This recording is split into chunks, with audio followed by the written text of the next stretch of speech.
በመካከለኛው ምስራቅ የፖለቲካ ሰማይ ስር አዲስና እጅግ አደገኛ የሆነ የመሬት መንቀጥቀጥ እየተከሰተ ነው። የዓለምን ትኩረት በሳበው በዚህ ቀጠና የእስራኤል ታንኮች የሶሪያን ድንበር ጥሰው ወደ ውስጥ በገቡ ቁጥር በቴል አቪቭና በደማስቆ ብቻ ሳይሆን በሞስኮ ክሬምሊንም ጭምር የዶል ድምፅ በኃይል እየተሰማ ነው። ጉዳዩ የድንበር ግጭት ወይም የአንድ ሳምንት ወታደራዊ ኦፕሬሽን አይደለም። ጉዳዩ የዓለም ሀያላን የሆኑት ሩሲያና አሜሪካ ጥቅማቸውን ለማስጠበቅ ወደ ቀጥታ ግጭት ሊገቡ ይችላሉ ወይ የሚለው ነው። በተለይም እስራኤል በሶሪያ ምድር እያደረገች ያለው ፈጣንና ያልተገደበ መስፋፋት የሩሲያ ብቸኛ የሜዲትራኒያን መተንፈሻ የሆኑት ስትራቴጂካዊ የጦር ሰፈሮች አደጋ ላይ ይጥላቸው ይሆን የሚለው ጥያቄ የዓለም አቀፍ የጂኦፖለቲካ ተንታኞችን እንቅልፍ ነስቷል። ዛሬ በዚህ ጥልቅ ትንታኔ ከእስራኤል የበፈር ዞን መስፋፋት በስተጀርባ ያለውን እውነት፣ የሩሲያን ስጋትና የቀጠናውን የወደፊት እጣ ፈንታ በዝርዝር እንመለከታለን። የታሪክ ምዕራፎችን ወደ ኋላ ገልጠን ስንመለከት ሶሪያ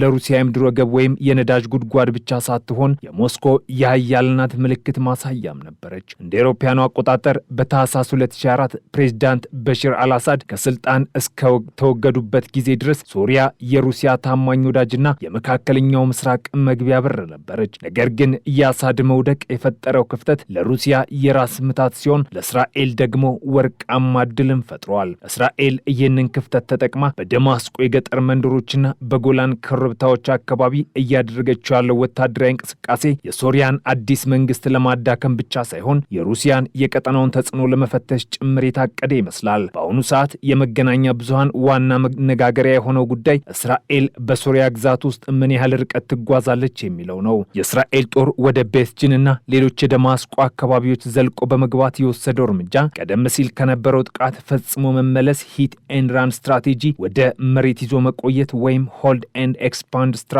መቀየሩን ያሳያል። እስራኤል ይህንን እርምጃ ስትወስድ የምትሰጠው ምክንያት የኢራንና የሄዝቦላ ታጣቂዎችን ከድንበሬ ለማራቅና የደህንነት ቀጠና ለመፍጠር ነው የሚል ነው። ነገር ግን ካርታውን በጥንቃቄ ለተመለከተ ሰው የእስራኤል እንቅስቃሴ ቀስ በቀስ ወደ ሰሜናዊ የሶሪያ ክፍል ወደ ሩሲያ የህይወት መስመሮች እየተጠጋ መሆኑን መረዳት አያዳግትም። እዚህ ላይ ነው የሩሲያ ስጋትም የሚጀምረው። ሩሲያ በሶሪያ ምድር ሁለት ግዙፍና በዓለም አቀፍ ደረጃ ወሳኝ የሆኑ የጦር ሰፈሮች አሏት። የመጀመሪያው በሜዲትራኒያን ባህር ዳርቻ የሚገኘው የታርቱስ የባህር ኃይል ሰፈር ነው። ይህ ወደብ ለሩሲያ የሞት ሽረት ጉዳይ ነው። ምክንያቱም ሩሲያ ከጥቁር ባህር ውጪ ወደ አፍሪካ፣ መካከለኛው ምስራቅና ደቡብ አውሮፓ ወታደራዊ መርከቦቿን የምታንቀሳቀስበትና የምታስጠጋበት ብቸኛው ሞቃታማ የውሃ ወደብ ይህ ብቻ ስለሆነ ነው። ይህንን ወደብ ማጣት ለሩሲያ በጂኦፖለቲካው ዓለም ዓይንን እንደ ማጥፋት ይቆጠራል። ሁለተኛው ደግሞ የላታኪያ ወይም ኬሜሚም የአየር ኃይል ሰፈር ነው። ሩሲያ ሶሪያን ጨምሮ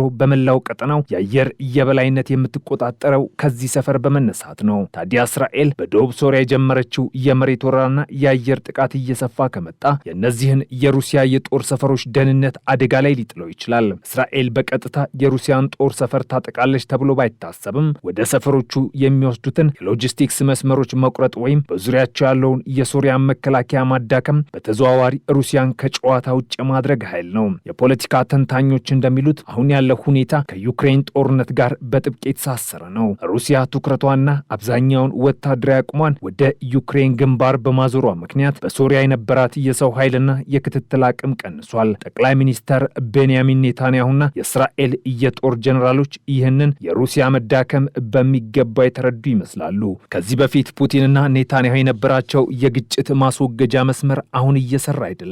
ቀደም ሲል እስራኤል በሶሪያ ጥቃት ስትፈጽም ለሩሲያ አስቀድማ ታሳውቅ ነበር። አሁን ግን ያ የተለመደ አሰራር እየጠፋ እስራኤል በራሷ ፍላጎትና ጊዜ የምትፈልገውን እርምጃ እየወሰደች ነው። ይህ ለእስራኤል ትልቅ ድፍረት ሲሆን፣ ለሩሲያ ደግሞ ትልቅ ውርደትና ስጋት ነው። ሌላው አሳሳቢ ጉዳይ የአዲሱ የሶሪያው ፕሬዝዳንት አህመድ አልሻራ መንግስት አቋም ነው። ይህ አዲስ መንግስት ገና በሽግግር ላይ ያለና የራሱን ሰራዊት መልሶ በማደራጀት ላይ የሚገኝ ነው። ፕሬዝዳንቱ ከ10 ዓመታት ጦርነት በኋላ ሀገሪቱን ለማረጋጋት የሩሲያንም ሆነ የምዕራባውያንን ድጋፍ ይፈልጋሉ።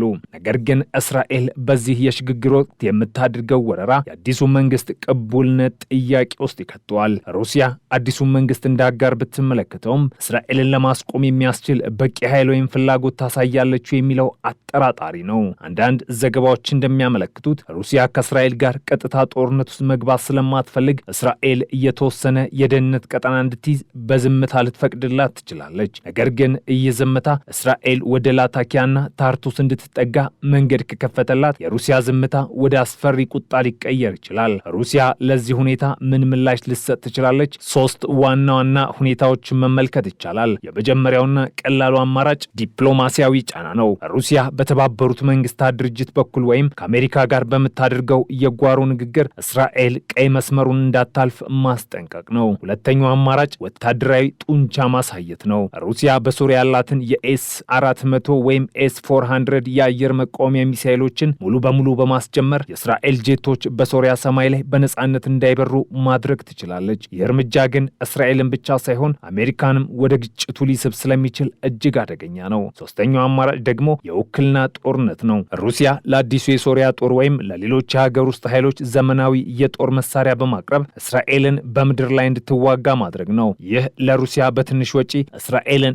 የማድከም ስልት ሊሆን ይችላል። በተጨማሪም የቱርክና የኢራን ሚና በዚህ ቀመር ውስጥ ሊዘነጋ አይገባም። ቱርክ በሰሜን ሶሪያ የራሷ ፍላጎት ያላት ሲሆን የእስራኤል ወደ ሰሜን መግፋት ለቱርክ ምቾት የሚሰጥ አይደለም። ኢራን በበኩሏ በአዲሱ የፖለቲካ ለውጥ ምክንያት ከሶሪያ እየተገፋች ብትሆንም አሁንም ድረስ በስፍራው ያላት የደህንነት መዋቅር በቀላሉ የሚጠፋ አይደለም። እስራኤል ኢራንን ለማጥፋት በሚል የምታደርገው ዘመቻ መጨረሻው የሩሲያን ጥቅም መንካት ከሆነ ሞስኮና ቴህራን በጋራ እስራኤልን ለመመከት አዲስ ስልት ሊቀይሱ ይችላሉ።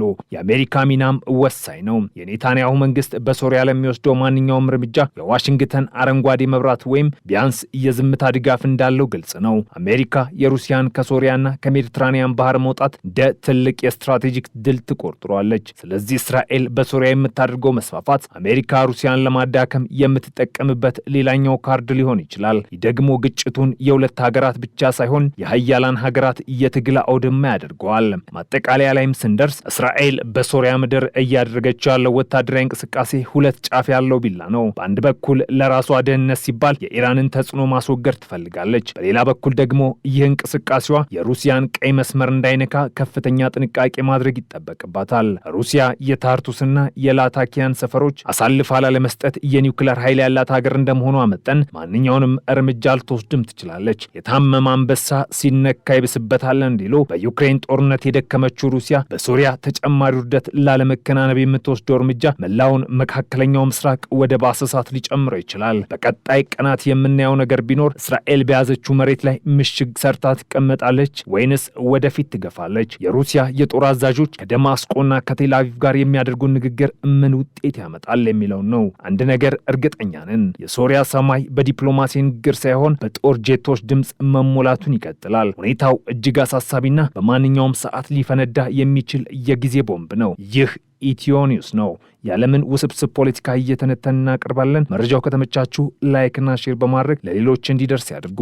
ሰብስክራይብ ያላደረጋችሁ ቤተሰብ በመሆን ትኩስ የጂኦፖለቲካ ትንታኔዎችን ይከታተሉ። ሰላም ለዓለማችን ይሁን።